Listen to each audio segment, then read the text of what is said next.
하나님께서 우리에게 주시는 말씀은 사무엘상 15장 1절부터 7절, 9절, 1절부터 9절, 그리고 17절부터 23절을 같이 읽겠습니다. 네, 제가 간 성경 구약 성경 432페이지에 있습니다. 사무엘상 15장 1절부터 9절, 그리고 17절부터 23절입니다. 먼저 1절부터 9절까지 한 절씩 교독하겠습니다. 제가 먼저 읽습니다. 사무엘이 사울에게 이르되 여호와께서 나를 보내어 왕에게 기름을 부어 그의 백성 이스라엘 위에 왕으로 삼으셨은즉 이제 왕은 여호와의 말씀을 들으소서.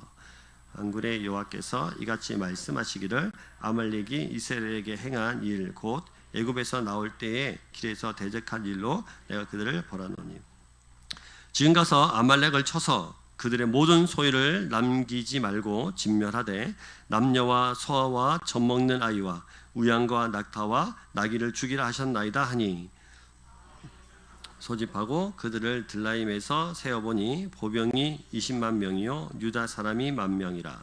사울이 아말렉 성에 이르러 골짜기에 복병시키니라. 사울이 개인 사람에게 이르되 아말렉 사람 중에서 떠나가라. 그들과 함께 너희를 멸하게 될까 하노라. 이스라엘 모든 자손이 애굽에서 올라올 때에 너희가 그들을 선대하였느니라. 이에 개인 사람이 아말렉 사람 중에서 떠나니라.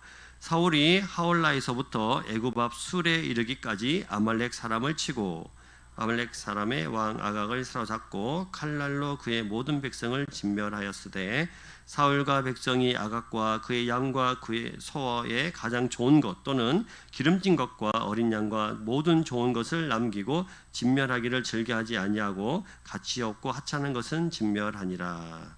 네, 17절입니다.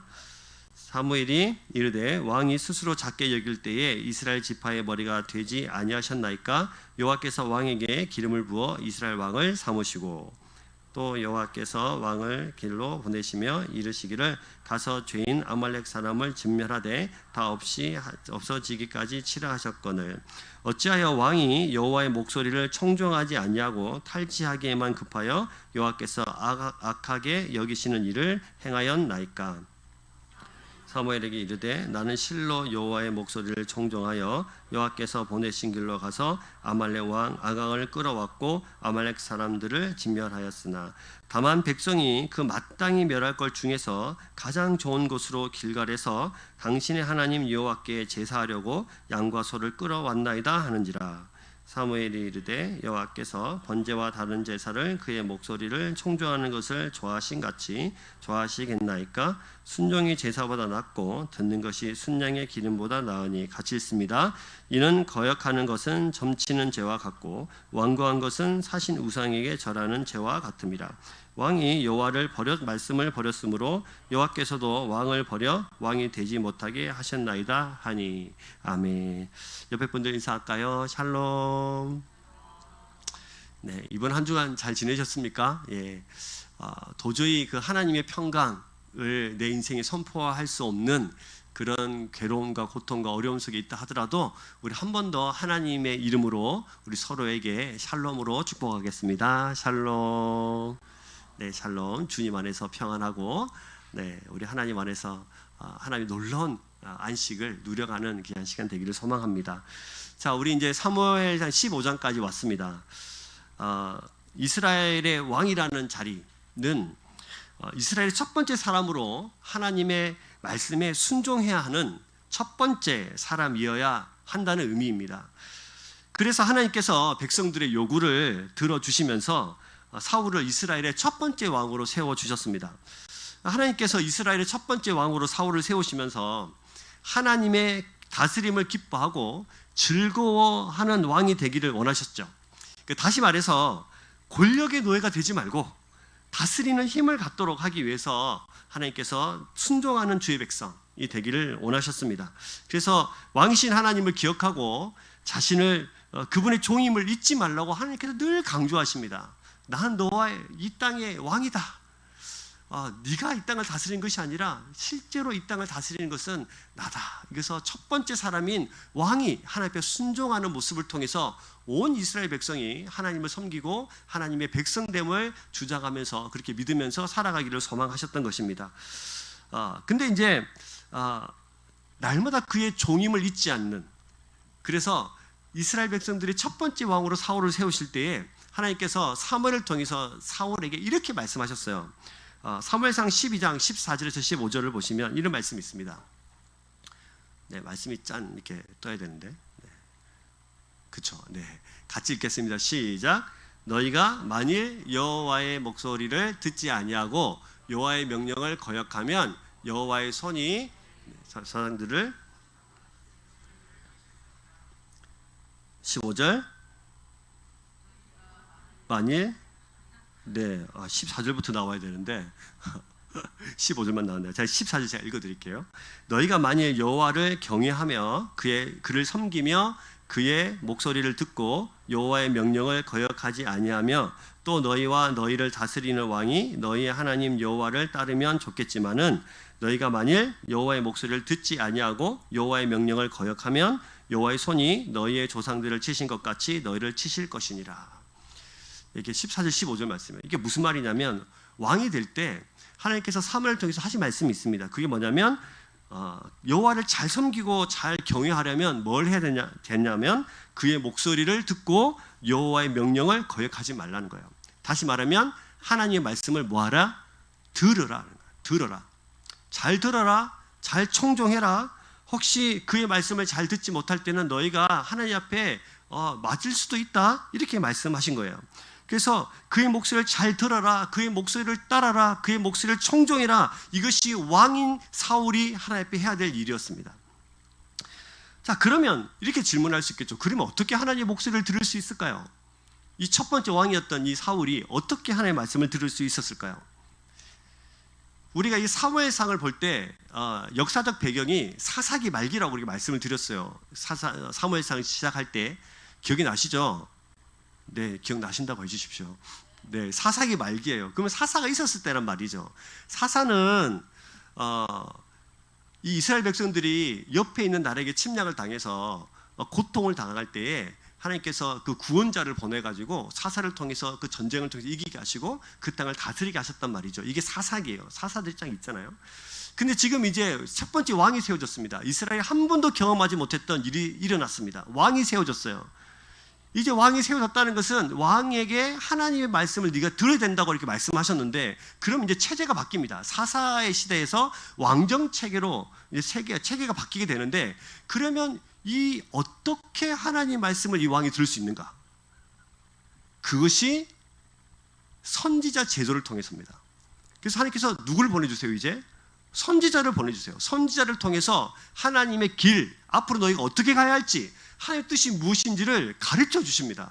그래서 이스라엘의 마지막 사사이자 첫 번째 선지자 사무엘이 이제 등장하게 되고, 이후로 사사는 없고 이제 뭐가 계속 등장해요? 그렇죠. 선지자가 계속 등장하는 거예요. 이렇게 선지자가 등장을 해서 하나님의 말씀을 가르쳐 줍니다. 너희가 어떻게 하나님의 뜻을 묻고 어떻게 살아가야 되는지, 하나님의 뜻이 무엇인지를 선지자를 통해서 계속 가르쳐 주세요.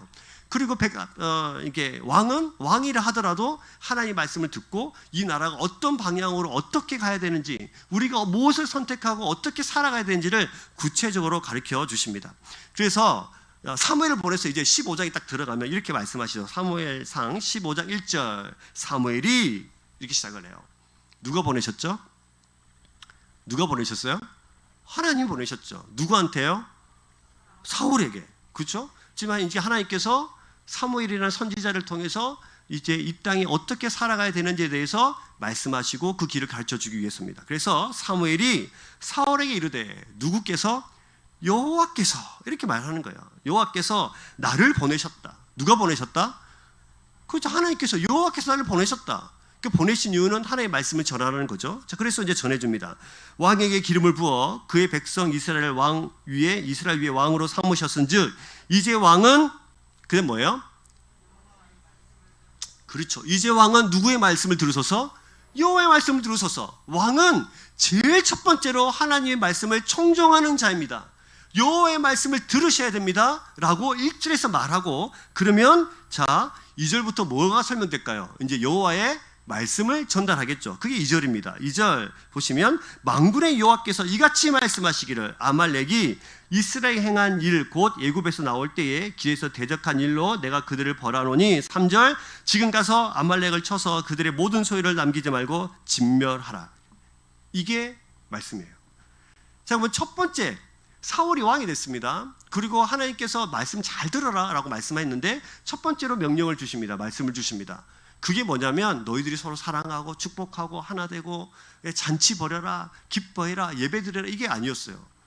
근데 첫 번째가 뭐냐면 뭐 하라는 거예요? 아말렉이랑 전쟁에서 진멸하라는 겁니다. 진멸이 뭡니까? 하나도 남김없이 전부 다 죽이는 겁니다. 다시 말하면 하나님이 첫 번째로 이야기한 게 뭐냐면 전쟁해라. 그것도 어디랑? 아말렉이랑. 이렇게 말한 거예요. 그러면 우리가 이쯤에서 질문 하나 해볼 필요가 있죠.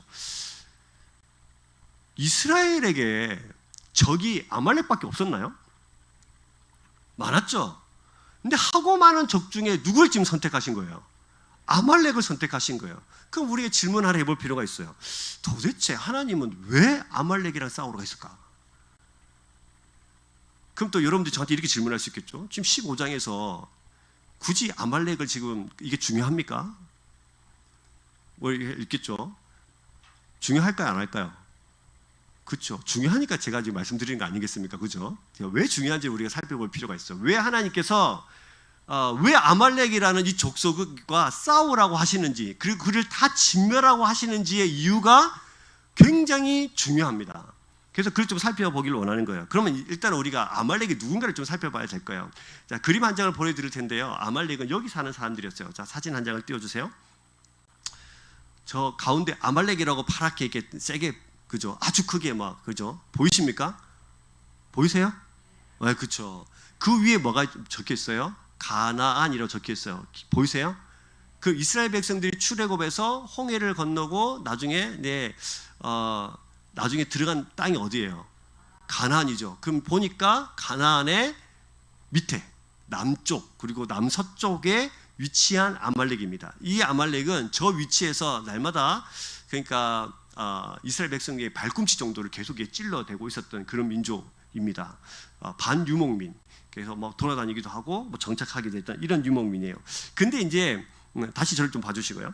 아말렉 족속은 이스라엘 백성과 역사적으로 악연이 있어요. 악연이 일종의 숙적이라고 할 수 있겠죠. 악연이 맺는데 어떻게 악연이 되냐면 이스라엘 백성들이 출애굽해가지고 홍해를 막 건넜습니다. 홍해를 건너는 일이 쉬운 일이었을까요? 어려운 일이었을까요? 어려운 일이었죠. 그래서 그 많은 사람들이 홍해를 건너가지고 이제 우와 큰일 날 뻔했다. 야 죽을 뻔했다. 막 이러면서 막 이렇게 홍해를 막 건넜단 말이에요. 그리고 광야 땅을 건너면서 하나님께서 그 광야에서 홍해를 건넌 이후에 만나와 메추라기 그를 막 배불리게 먹이셨어요. 그리고 이들이 가서 르비딤이라는 곳에서 쉼을 취하고 있었는데요. 그때 그들을 공격한 족속이 있었으니 그 족속이 누굽니까? 아말렉입니다. 근데 그때 공격한 일이 머리 큰일이겠습니까? 라고 말하시는 분들이 계실지 모르겠는데요. 하나님 입장에서 이들을 출애굽시키셨잖아요. 그럼 하나님께서 이들을 보호하셔야 되는 책임이 있습니다. 그런데 감히 이 백성들이 지금 르비딤에서 뭐하고 있어요? 쉬고 있는데 이 백성을 괴롭히는 겁니다. 이 백성을 괴롭히는 것을 성경에 이렇게 기록을 해놨어요. 정확하게 아주 명확하게 이렇게 기록해놨어요. 신명기 25장 17절에서 19절을 보시면 모세가 이렇게 기록했습니다. 자, 17절부터 같이 읽습니다. 시작. 너희는 애굽에서 나오는 길에 아말렉이 내게 행한 일을 기억하라. 18절 곧 그들이 너희 길에서 만나 내가 피곤할 때에 내 뒤에 떨어진 약한 자들을 쳤고 하나님을 두려워하지 아니하였느니라. 19절 그러므로 내 하나님 여호와께서 내게 기업으로 주어 차지하게 하시는 땅에서 내 하나님 여호와께서 사방에 있는 모든 적군으로부터 내게 안식을 주실 때에 너는 천하에서 아말렉에 대한 기억을 지워버리라. 너는 잊지 말지니라. 잊지 마라. 잊지 마라. 반드시 잊어먹으면 안 된다. 감히 하나님의 백성들을 괴롭혔다고? 감히 내 백성을 이렇게 뒤에서 약한 자들을 괴롭혔다고? 내가 이것을 반드시 기억해서 너희가 가나안 땅에 들어가는 그날에도 내가 잊지 않고 이것을 갚아주고 또 갚아주고 또 갚아줄 거라고 말씀하신 거예요. 그래서 여러분, 이때 전쟁을, 이게 뭐 아말렉이 이렇게죠, 르비딤에서 쳐들어왔으니까 전쟁을 해야 돼요, 안 해야 돼요? 해야 되잖아요. 근데 모세가 나이가 많이 들었습니다. 가만히 생각해 보니까 싸울 힘이 없는 거예요. 그래서 모세가 보니까 자기의 종이 있죠. 모세의 종 누굽니까? 여호수아에 보고 가서 싸워라, 이렇게 한 거예요. 그게 가서 싸웁니다. 그 대신 그때 모세는 어디 있었습니까? 산 위에 올라가서 두 손을 높이 든 거예요. 손을, 구약에서 손을 높이 든다는 것은 뭐를 했다는 겁니까? 기도했다는 거잖아요. 손을 높이 드니까 이기고 손을 내리니까 지는 거예요. 이 전쟁이 너무너무 유명한 전쟁입니다. 이 전쟁에서 승리하고 나서 모세가 이렇게 말하죠. 여호와 니시, 여호와는 우리의 깃발이시다. 여호와는 전쟁에 승리하신 분이시다. 우리를 승리케 하셔서 승리의 깃발을 흔들게 하시는 분이 누구시다? 여호와시다요. 이게 아말렉과 전쟁입니다. 근데 여러분, 아말렉이 누구냐면 야곱의 쌍둥이 형, 누구? 예서가 있죠. 예서의 후예예요. 그 첩 중에 하나의 후손들이에요. 근데 이 후손이 누가 있냐면 에스더서에 가면 모르드기를 죽이려고 했던 간계를 꾸몄던 사람이 있습니다. 그 사람이 누구예요? 하만이요. 하만이 이 아말렉의 후손입니다. 그래서 이스라엘 성경을 자세히 보시면 아말렉과 그들의 한 번의 실수를 통해서 하나님께서 끊임없이 그들을 기억하시고 멸하겠다고 말씀하시고, 이것이 계속해서 멸하시는 장면이 끝까지 진행이 되는데 이것을 바라볼 필요가 있어요. 성경 이 관점으로 보면 되게 재미가 있습니다. 어쨌든 하나님은 하나님의 백성을 건드리는 것을 볼 수가 없어요. 하나님의 자녀를 보호하십니다. 그래서 이것을 갚아주고 또 갚아주십니다. 근데 문제는 여러분, 하나님께서 이 전쟁을, 아말렉과의 전쟁, 르비딤에 있을 때, 홍해를 건너고 르비딤에 있을 때 이 전쟁을 승리하게 하시는데, 근데 그때도 이 전쟁을 하게 하신 이유가 사실 있거든요. 그것이 어디 적혀 있냐면 출애굽기 17장에 적혀 있어요. 이 부분을 우리 잘 보실 필요가 있어요. 이 부분을 잘 봐야 오늘 사무엘상 15장에서 아말렉과의 전쟁의 의미가 있습니다.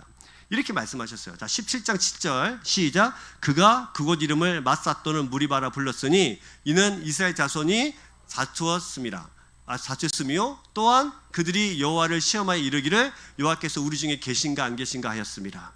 르비딤에서 홍해를 건너고 신광야에서 아침에 만나 또 메추라기 먹으면서 있었는데 이들이 목이 마른 거예요. 그리고 르비딤에 가서 물 좀 달라고 막 외치면서 그들이 한 행동이 뭐냐면 여호와께서 이곳에 우리와 함께 안 계시는 거 아닌가? 안 계신 거 아닌가? 도대체 우리 함께 있는 건 맞는가? 우리 중에 함께 계시는 건 맞는가? 라고 하나님께 질문을 한 겁니다. 과연 우리와 함께 하십니까? 우리와 함께 하십니까? 라고 말하니까 그 바로 다음 절이 뭐냐면 아말렉과의 전쟁이 일어납니다. 그리고 이 전쟁은 승리로 끝나서 모세가 뭐라고 한다고요? 여호와 니시라고 하는 거예요. 이게 누구와의 전쟁이에요? 아말렉과의 전쟁이에요. 그러니까 사실은 그때 하나님께서 그들에게 뭘 가르쳐 주셨냐면, 하나님 우리와 함께 하십니까? 눈에 안 보이는데 하나님 도대체 우리와 함께 하시기를 하는 거예요? 안 계신 거 아니에요? 라는 질문에 전쟁을 승리하게 하십니다. 근데 그 전쟁은 이스라엘 백성들은 사실은 무기가 없었어요. 그때 아말렉은 철기 문화를 가진 종족이에요. 여러분, 무기가 없는 그들하고 철기 문화를 가진 그들하고 싸우면 누가 이길까요? 철기 문화를 가지고 이기겠죠. 그냥 칼 들고 막 칼도 없는 상태에서 막 탱크 밀고 오는 거 똑같은 거예요. 반드시 아말렉이 이기게 되는데 그 전쟁은 기도로 이깁니다. 그 전쟁은 여호와께서 이기도록 하십니다. 그래서 하나님께서 그들에게 말씀하십니다. 나는 여호와 니시, 너에게 승리를 가져다 주고 너희와 함께하고, 너희는 안 보이는지 모르겠지만 나는 늘 너희와 동행하는 하나님이라는 사실을 아말렉과 전쟁을 통해서 가르쳐 주십니다. 그러면 이 사실을 들고 역사적 배경을 가지고 사무엘상으로 딱 가보면 이스라엘 백성은 지금 하나님 눈에 안 보이시는데, 하나님 없는 거 아니에요? 우리한테는 눈에 보이는 왕이 필요합니다. 잘나고 전쟁에서 전략을 짜고 이쪽이다 저쪽이다, 너희는 오른편으로 돌아가고 너희는 뒤편으로 돌아가서 이 전쟁에서 승리케 하는 그런 멋진 눈에 보이는 왕이 필요합니다. 백마 타고 우리를 지휘하는 왕이 필요합니다. 우리를 대신해서 싸울 눈에 보이는 왕이 필요합니다. 라고 말하는 그 왕이 첫 번째 왕으로 세워졌을 때 하나님은 다른 여러 주변의 나라도 있었는데 그 중에 특별히 어느 족속? 아말렉 족속과 싸우라고 말씀하신 거예요. 그럼 여러분, 이 전쟁의 숨은 의도가 뭘까요? 이 전쟁의 숨은 의도가 뭡니까? 너희가 나를 안 볼지 모르겠지만 나는 너희와 뭐한다? 함께 하고 있다. 지금 너희가 진짜 전쟁에서 승리케 하시는 사람이 누군지 아냐? 그게 바로 나다. 나는 여전히 너희의 깃발이고 나는 여전히 너희의 여호와 니시가 되는, 너희들은 눈에 안 보이는 것을 잘지 모르겠지만 나는 너와 함께하고 있다는 사실을 다시 한번 이 아말렉과의 전쟁을 통해서 이스라엘 백성들에게 가르쳐 주시는 것입니다. 사랑하는 여러분, 우리도 살아가면서 하나님이 안 계신가? 하나님 어디 계시지? 라고 할 때가 있습니까? 없습니까? 있죠. 그것도 아주 많이 있습니다. 도대체 하나님 어디 계십니까? 도대체 하나님 살아계시면 나한테 이러시면 안 되지 않아요? 하나님 살아계시면 내가 지금 기도를 그동안 안 하다가 기도했는데 들어주셔야 되는 거 아니에요? 뭐 기도는 둘째치고 하나님 살아계시면 나한테 이렇게 고통과 아픔을 안 주셔야 되는 분 아닙니까? 할 때가 있습니다. 여러분, 그럴 때 의심하지 마십시오. 그때 더욱 하나님 앞에 하나님께서 나와 함께 하시는 것을 볼 수 있게 해달라고, 내 눈을 열어달라고 기도하십시오. 나는 왜 안 보인다고, 내가 느끼지 못한다고, 하나님 없다고 말하지 마십시오. 우리 인생에는 하나님께서 우리와 함께 하시고 우리 인생을 인도해 가십니다. 무기 하나 없는데 승리의 깃발을 들게 될 것입니다. 승리의 깃발을 나부끼면서 내 인생에 하나님이 이렇게 펄럭펄럭이는 거예요. 옆에 분들 봐보세요. 누가 보이십니까? 하나님 안 보여요. 도대체 어디 계신 거예요? 이렇게 막 소리 지르는 옆에서 보이십니까? 아니면 하나님의 깃발이 펄럭펄럭 나부끼는 그런 인생이 보이십니까? 저와 여러분의 인생에는 우리가 못 봐서 그렇지 날마다 하나님의 그 여호와 니시 되는 그 승리의 깃발이 펄럭펄럭 끼고 있습니다. 그 하나님을 볼 수 있으셔야 됩니다. 그래서 여러분, 우리가 이제 우리 어머니들이 맛있는 밥을 해서 아이한테 다 갖다 주잖아요. 그럼 아이들은 그 밥을, 이 맛있는 밥을 선물로 받습니다. 근데 이 아이는 이 맛있는 밥을 갖다 주기 위해서 어머니는 배민으로 시켰을까요? 아니면 뚝딱뚝딱뚝딱뚝딱 만드셨을까요? 요즘 배민으로 시키신 분 많이 계시던데 뚝딱뚝딱뚝딱 만드는 거예요. 근데 밥을 받는 사람은 잘 몰라요. 엄마가 얼마나 고생해서 이것을 만든지를 잘 몰라요. 어머니 아버지가 밤늦게까지 일하시고 집에 들어오셨는데 아이들은 이렇게 말하죠. 엄마 도대체 어디 갔다 오는 거야? 나를 좀 놀아줘. 그를 위해서 엄마 아빠가 그렇게 고생한 것을 볼 수 없는 거죠. 그것을 볼 수 있을 때 우리는 뭐 들었다고 그래요? 어떻게 그렇게 잘하세요? 예, 우리 볼 수 있을 때 우리는 철 들었다고 그래. 철 들었다고. 이렇게 바벨 이런 거 아니고 철 들었다고 하잖아요. 철 들은 거예요. 볼 수 없는 걸 볼 때. 하나님 우리에게 때로는 우리에게 고통도 주십니다. 뭐를 볼 수 있도록? 볼 수 없는 것을 보도록 하시는 거예요.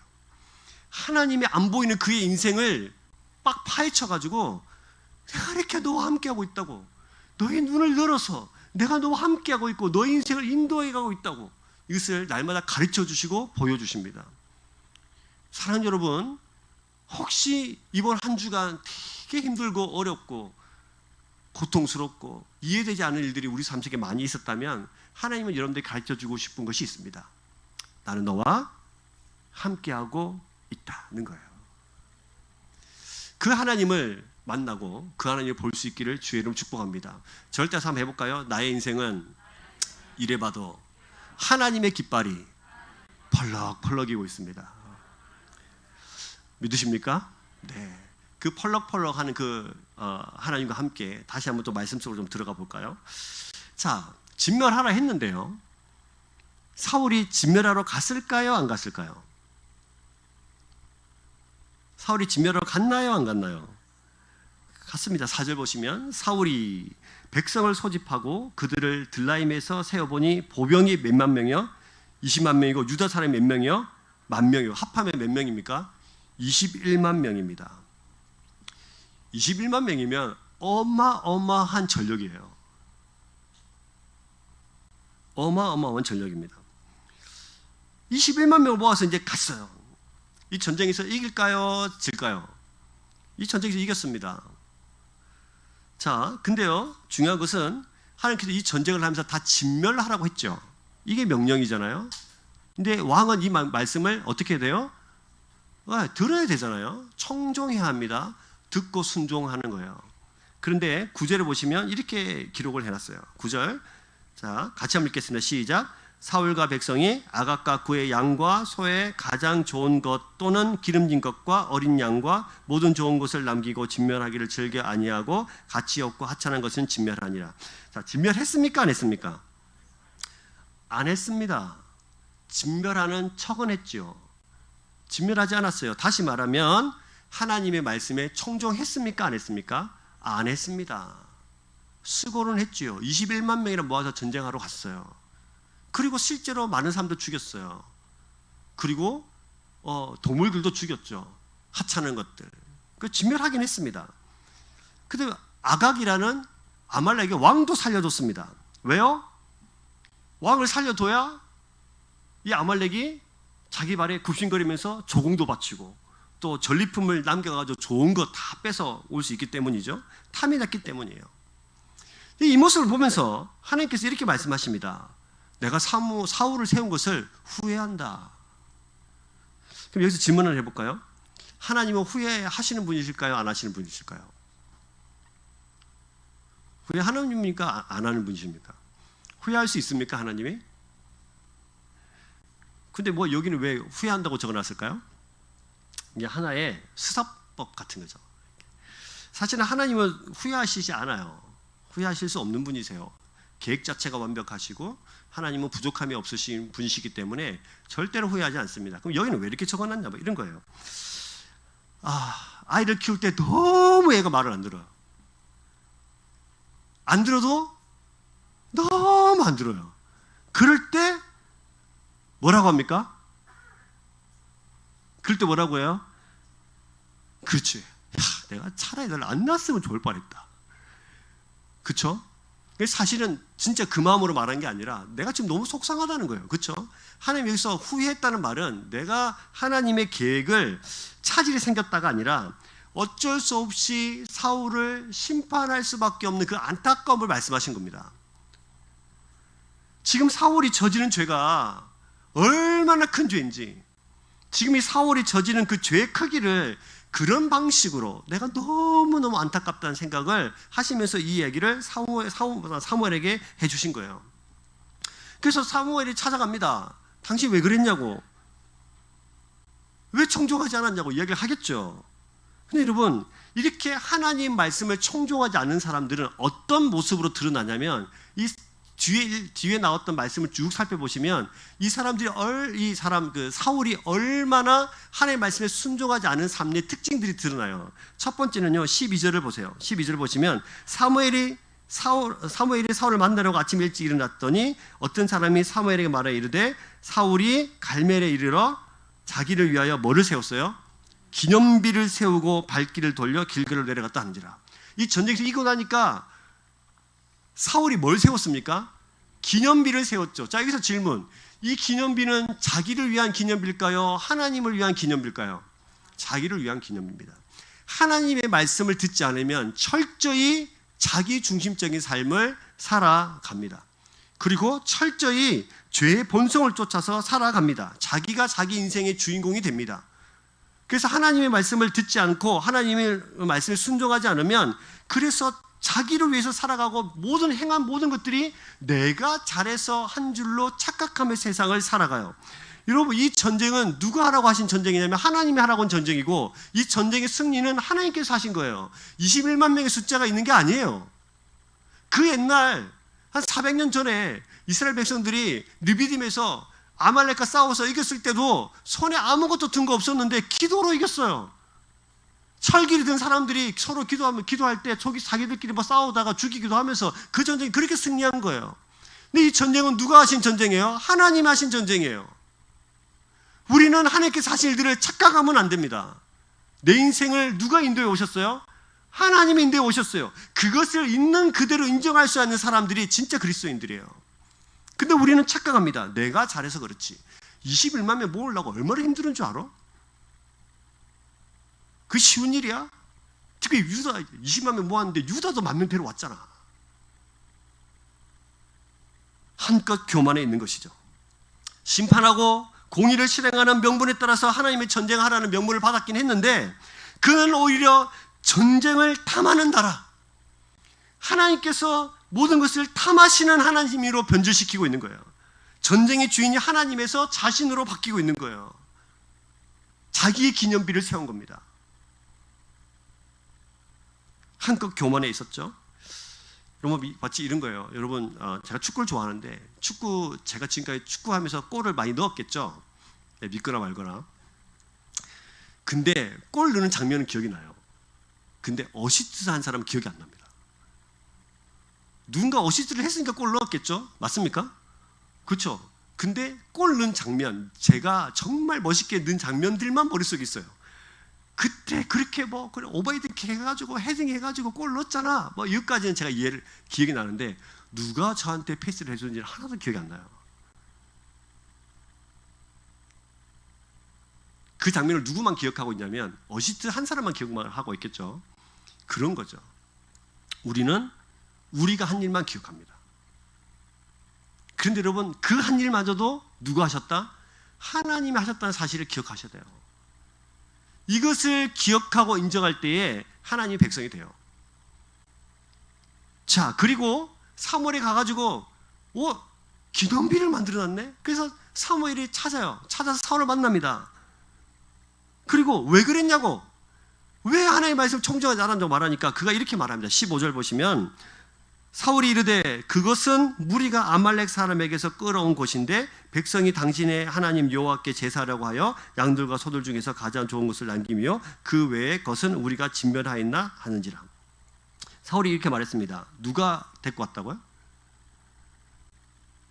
누가 소와 양과 좋은 것들을 안 좋은 것은 다 죽이고 다 좋은 것들을 누가 가지고 왔다고 말했어요?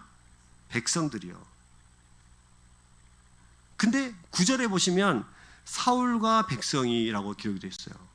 누가 데려왔어요? 사울의 명령이 없이는 불가능한 일입니다. 근데 그것을 왜 그랬냐고, 왜 하나님의 말씀 언제 청정하지 않았냐고 말하니까 사울이 뭐라고 말합니까? 백성들이 그랬는데 지금 책임을 누구한테 전가시키고 있는 겁니까? 백성들이 전가시키고 있는 거예요. 자, 여러분 보세요.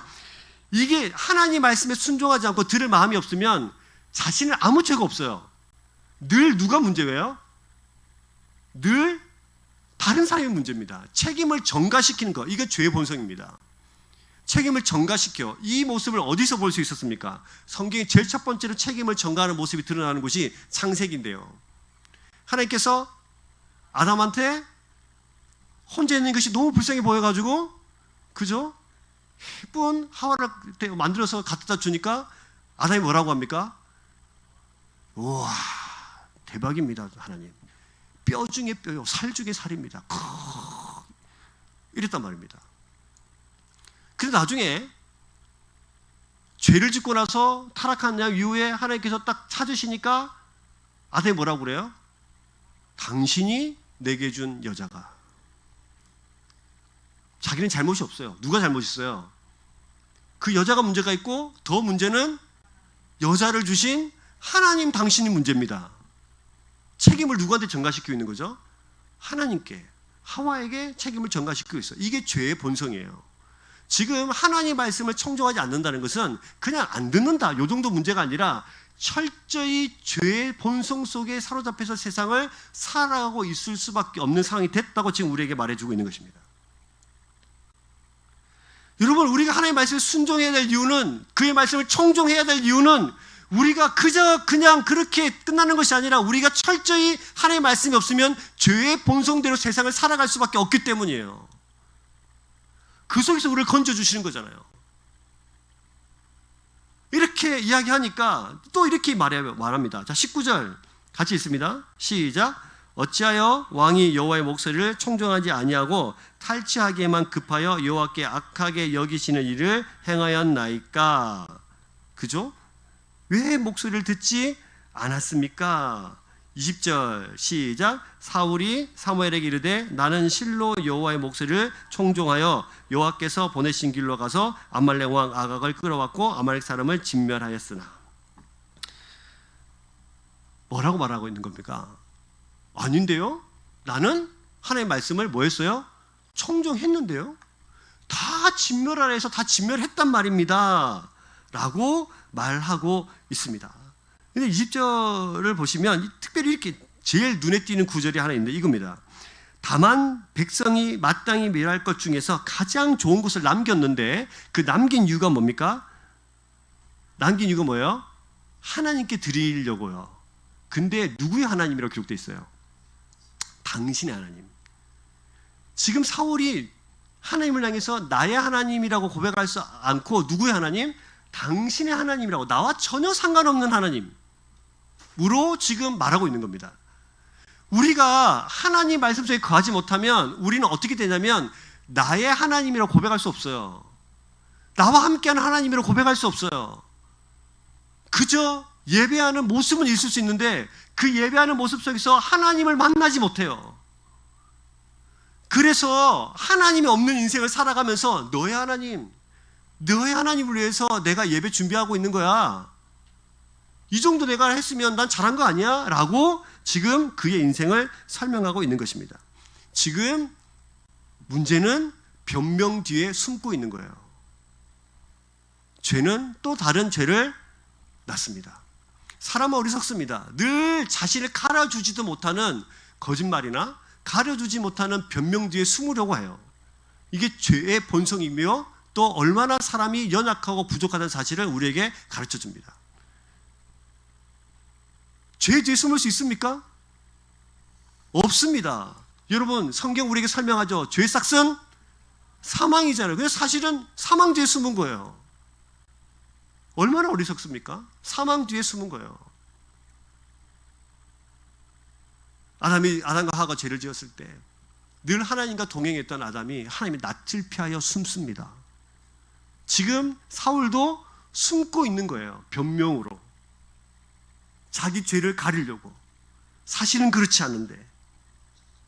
이 모든 모습을 보면서 하나님은 사울에게 이렇게 말씀하시죠. 22절 사무엘을 통해 이렇게 말씀하십니다.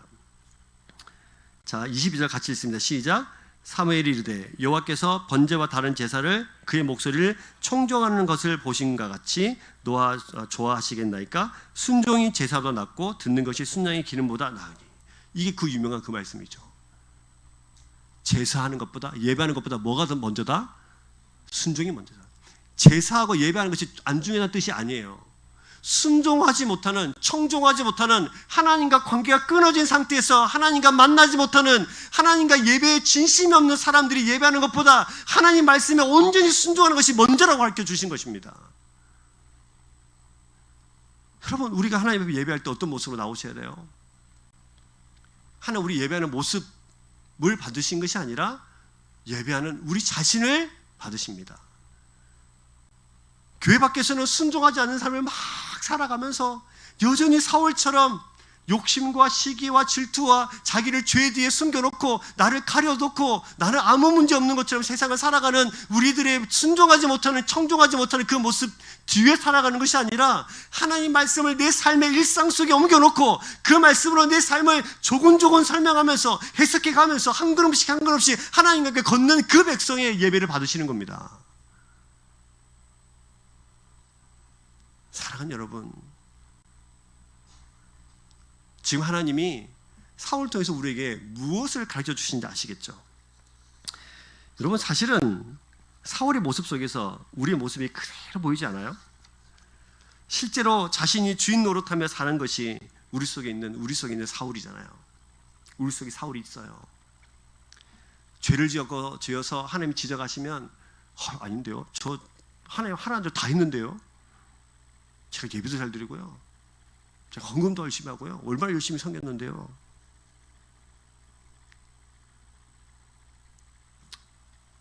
우리는 이 땅을 어떻게 살아가는 사람들입니까? 하나님의 말씀이라는 것을 통해서 하나님의 통치와 다스림을 받아야 되는 사람들임을 믿습니다. 우리도 사실은 왕같은 존재로 지음받았잖아요. 왕같은 제사장이라고 우리에게 말씀하시지 않습니까? 하나님 우리에게 진정한 왕이십니다. 그분이 여러분의 삶을 다스리도록 여러분의 삶을 내어드려야 합니다. 여러분, 하나님께서 말씀에 청종해야 됩니다. 여기서 하나님의 말씀을 듣는다는 것은 그냥 리슨이 아니고 액션이잖아요. 우리는 듣는 것으로, 내 머릿속에 있는 것으로 이것이 내가 다 하고 있다고, 모든 걸 다 하고 있다고, 내 의미를 다 하고 있다고 생각하시는 분이 많이 계신데요. 절대로 그렇지 않습니다. 저와 여러분들이 하나님의 말씀을 듣고 그 일에 순종하고 청종하는 저와 여러분이 삶의 되기를 주의 이름으로 축복합니다. 그래서 오늘 말씀이 제목이 이겁니다. 이제는 들어야 합니다. 이제는 들어야 합니다. 이렇게 듣는 게 아니고요. 그냥 이렇게 리슨이 아니에요. 이제는 다른 말로 고쳐보면 뭐예요? 이제는 행하셔야 돼요. 이제는 행하셔야 돼요. 지금까지 우리가 듣는 것으로만 세상을 살아왔다면 이제는 행하시는 주의 백성 되기를 주의 이름으로 축복합니다. 그래서 성경은 그것을 합해서 우리가 뭐라고 그럽니까? 청종하라고요. 듣고 끝나는 것이 아니라 듣고 행하는 사람 되라고요. 듣고 순종하라고 우리가 말씀하시는 거예요. 청종하는 주의 백성 되기를 소망합니다. 하나님의 백성을 우리가 어떻게 알 수 있습니까? 청종하라, 청종하라. 마지막으로 이 말씀 한 구절 우리가 같이 읽고 마쳤으면 좋겠어요. 누가복음 6장 46절을 보시면 이런 말씀이 있습니다. 자, 같이 읽습니다. 시작. 너희는 나를 불러 주여 주여 하면서도 어찌하여 내가 말하는 것을 행하지 아니하느냐. 다시 한번 읽을까요? 시작. 너희는 나를 불러서 주여 주여 하면서도 어찌하여 내가 말하는 것을 행하지 아니하느냐. 하나님 주님께서 하나님의 선민임을 자처하는 그 유대인들에게 하셨던 말씀이죠. 너희는 입으로는 주여 주여 하면서 왜 내가 너한테 말하는 것을 단 한마디도 듣지 않느냐. 왜 단 한마디도 행하지 않느냐. 그러면서 입으로는 왜 자꾸 주여 주여 부르는 거냐고. 결국 이 일로 사울은 버림을 받습니다. 왕위에서 내려오게 됩니다. 우리에게 뭘 가르쳐주고 싶으신 걸까요? 여러분, 지금까지 우리가 입술로만 주여 주여 하고 살았다면 이제는 행할 때입니다. 이제는 주님 말씀으로 우리가 한 주간을 하나님의 말씀으로 살아내는 그런 능력의 주의 백성 되기를 주의 이름으로 축복합니다. 그러기를 소망하십니까? 예, 그러면 지금부터 무엇을 해야 할까요? 주님 말씀을 행하고 살아가려면 무엇을 해야 될까요? 이것은 여러분의 숙제입니다. 잘 생각해 보십시오. 지금부터 그러면 그래 다짐했어. 주님 말씀대로 행해야지. 이렇게 했는데 어떻게 해야 될까요? 그렇죠. 열심히 부지런히 말씀을 읽으십시오. 열심히 기도하십시오. 그리고 도저히 하나님의 말씀을 선택할 수 없을 바로 그때 하나님 나에게 이 말씀대로 행할 수 있도록 도와주십시오라고 기도하십시오. 도저히 용서할 수 없고 도저히 이해할 수 없는 사람들을 만날 때 주님, 내 힘으로는 도저히 용서할 수 없고 사랑할 수 없는 사람인데요, 주님께서 사랑하라고 말씀하셨으니 나에게 사랑할 수 있는 힘을 주십시오라고 기도하십시오. 도저히 이해할 수 없을 때, 비판하고 싶은 말씀이 입에서 막 이렇게 튀어나올 때 너희는 비판하지 말라고 말씀하신 그 말씀을 끄집어 들고 주님, 제 입에서 축복하고 사랑하는 말이 나올 수 있도록 주님 내 영혼을 붙잡아 주십시오라고 기도하십시오. 여러분, 예배하는 자리에 달려가고 싶은데 환경이 막 예배하는 자리에 갈 수 없어. 너무 많은 환경이 많아. 그럴 때 기도하세요. 주님, 저 예배하는 자리에 뛰어가고 싶은데요, 이 모든 환경을 좀 하나님 주장해 주셔서 예배자에 갈 수 있도록 도와주세요. 그래서 말씀을 행하는 자는 반드시 기도하는 자들입니다. 기도 없는 행함이 없어요. 그래서 우리 종교개혁자들은 말씀의 사람이긴 했지만 더 구체적으로는 기도의 사람들이었어요. 왜? 이 말씀대로 행할 능력이 우리에게는 없기 때문입니다. 하나님 성경을 통해서 우리에게 하나님 뜻을 가르쳐 주시잖아요. 그럼 이것을 행할 수 있는 힘과 능력도 주셔야 됩니다. 기도를 통해서 그 능력을 받습니다. 기도를 통해서 하나님과 동행합니다. 하나님의 음성도 듣습니다. 그러면서 한 걸음씩 한 걸음씩 가는 거예요. 사랑하는 여러분, 저와 여러분들이 정말 그런 인생으로 세상을 살아가기를 주의 이름으로 축복합니다. 저기 문 열고 나가면 내일부터 여러분의 환경이 막 갑자기 바뀌어 있습니까? 꼬여 있는 그 실타래들이 갑자기 풀려 있습니까? 그렇지 않아요. 오히려 더 꼬일 수 있어. 그러나 그때 하나님 말씀 붙들고 기도하면서 여러분 인생을 하나씩 내어 맡기면서 하나님 앞에 그렇게 달려가고 또 달려가고 또 달려가는 저와 여러분 인생 되기를 주의 이름으로 축복합니다. 말씀 기억하시면서 같이 우리 찬양 같이 하십시다. 약할 때 강함 되시네. 나의 보배가 되신 주님. 그 약할 때 강함 되시는 주님 붙잡고 내가 가장 약하고 내가 할 수 없다고 말하면 그때 하나님 앞에 내어드릴 때에 주의 말씀을 청종할 수 있는 주의 백성 되기를 소망하시면서 고백하십시다. 약할 때 강함 되시네. 나의 보배가 되신 주 나의 모든 것. 주 안에 있는 보물을 나는 포기할 수 없네. 주 나의 모든. 우리 한 번 더 고백하십시다. 약할 때 강함이 되시는 주님. 약할 때 강함 되시네. 나의 보배가 되신 주 나의 모든 것. 주 안에 있는 보물을 주 안에 있는 보물을 나는 포기할 수 없네. 주 나의 모든 것. 예수 어린 양. 예수 어린 양 존귀한 이름. 예수 어린 양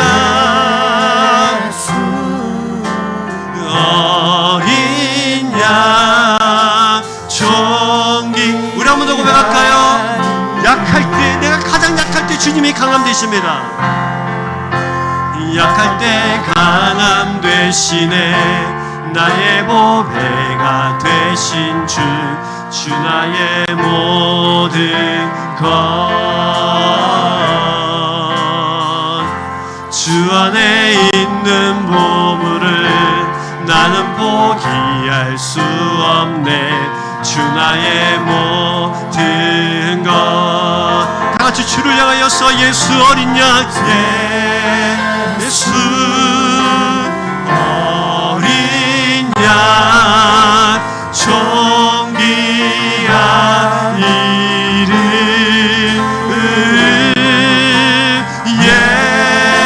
예수 하나님의 어린 양